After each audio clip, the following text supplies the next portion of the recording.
ఓం నమో నారాయణాయ. వారాహి అమ్మకు నమస్కారం చేసుకుంటూ, అమ్మవారి దయ, ఆమె చల్లని చూపులు మనందరిపై ఉండాలి అని చెప్పి మనస్ఫూర్తిగా కోరుకుంటూ ఈ రోజుటి వీడియో స్టార్ట్ చేస్తున్నాను ఫ్రెండ్స్.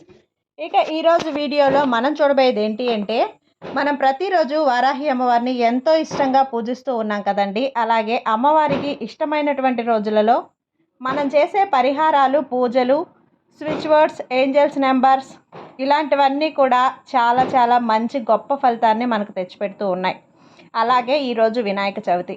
ఈ వినాయక చవితి రోజున గణపతిని అందరూ కూడా పూజించుకుంటూ ఉంటారు. అందరూ విగ్రహాలు పెట్టుకొని, అలాగే గణపతి స్తోత్రాలు చదువుకొని, గణపతి నామాలు చదువుకొని, ఆయనకి ఉండ్రాళ్ళు ప్రసాదంగా నివేదించి, ఆయన వ్రతకథను చెప్పుకుంటూ చాలా అద్భుతంగా, అందంగా గణపతి పూజని పూర్తి చేసుకుని ఉంటారు.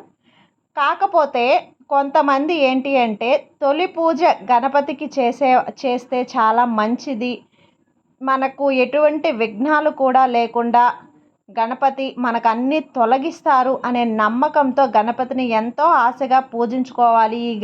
ఈ వినాయక చవితిని ఎంతో విశిష్టతగా, ఎంతో ప్రాముఖ్యం ఉన్నటువంటి ఈ వినాయక చవితిని బాగా జరుపుకోవాలి అని చెప్పి చాలామందికి చాలా ఆలోచనలు అనేటివి ఉంటాయి. పండగల్లో మొదట వచ్చే ఈ వినాయక చవితిని అందరూ బాగా జరుపుకోవాలని చాలా ఆశలు పెట్టుకొని కూడా ఉంటారు.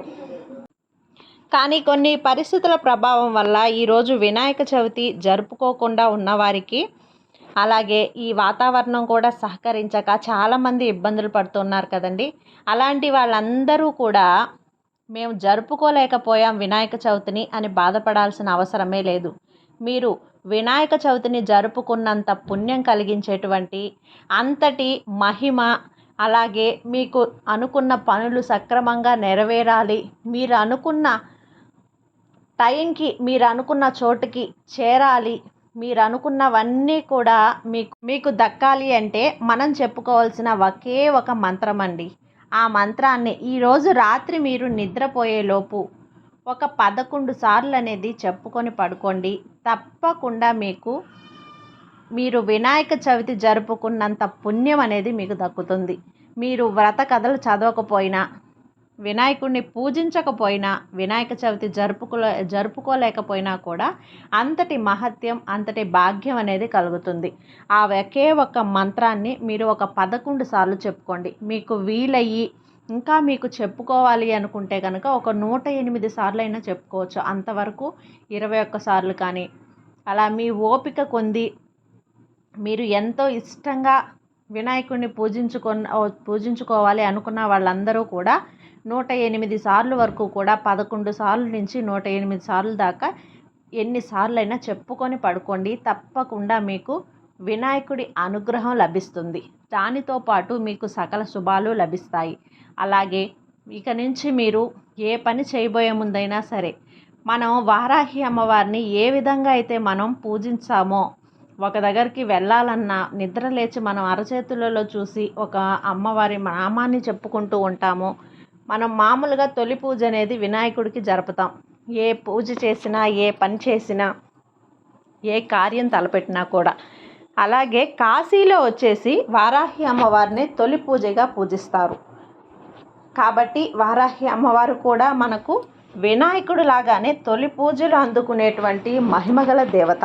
కాబట్టి వినాయకుడి నామాలు కానీ, వారాహి అమ్మవారి నామాలు కానీ మనం భక్తితో ఆర్తిగా మనం పిలిచి ఆ నామాన్ని చెప్పుకున్నా, మన బాధని, మన కోరికల్ని, మన ఆశల్ని వారితో పంచుకున్నా కూడా మనకు ఖచ్చితంగా తీరుస్తారండి. కాబట్టి తప్పకుండా ఈరోజు రాత్రి వారాహి అమ్మవారి నామాలతో పాటు అలాగే గణపయ్య నామాన్ని కూడా మీరు తప్పకుండా 108 సార్లు వరకు చెప్పుకోండి. మీరు పూజ చేసుకోలేదు అనే బాధ అనేది మీ మనసులో లేకుండా ఉంటుంది.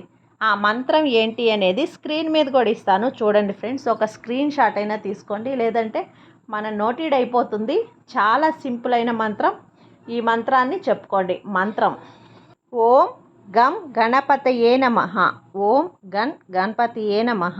ఓం గం గణపతయే నమః.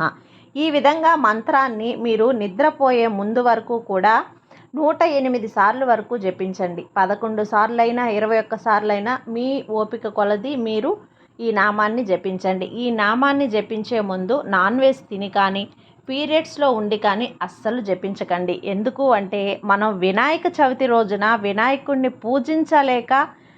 పూజించలేకపోయిన దానివల్ల మనం ఆ పుణ్యాన్ని మనం దక్కించుకునే ప్రయత్నం. కాబట్టి మనకు ఏ కార్యమైనా విఘ్నాలు లేకుండా సకల శుభాలు కలగాలని మనం ఒక మంచి శుభం కోసం చేసే మీ మంత్రాన్ని మీరు కొంచెం శుద్ధబద్ధంగా ఉన్నప్పుడు మాత్రమే చెప్పుకోండి. అలా లేని వారు మళ్ళీ ఎప్పుడండి మాకంటే మీరు ప్రతిరోజు అయినా ఆయన్ని తలుచుకోవచ్చండి.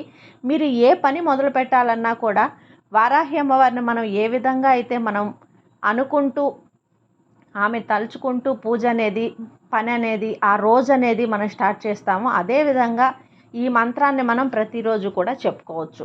ఇలా చెప్పుకొని చూడండి, తప్పకుండా మీరు ఇంట్లో నుంచి కాలు అడుగు బయట పెట్టే ముందు ఈ మంత్రాన్ని ఒక 11 సార్లు చెప్పుకొని బయట పెట్టండి. మీరు అనుకున్న పని అనేది ఎటువంటి విఘ్నాలు లేకుండా సవ్యంగా జరుగుతుంది.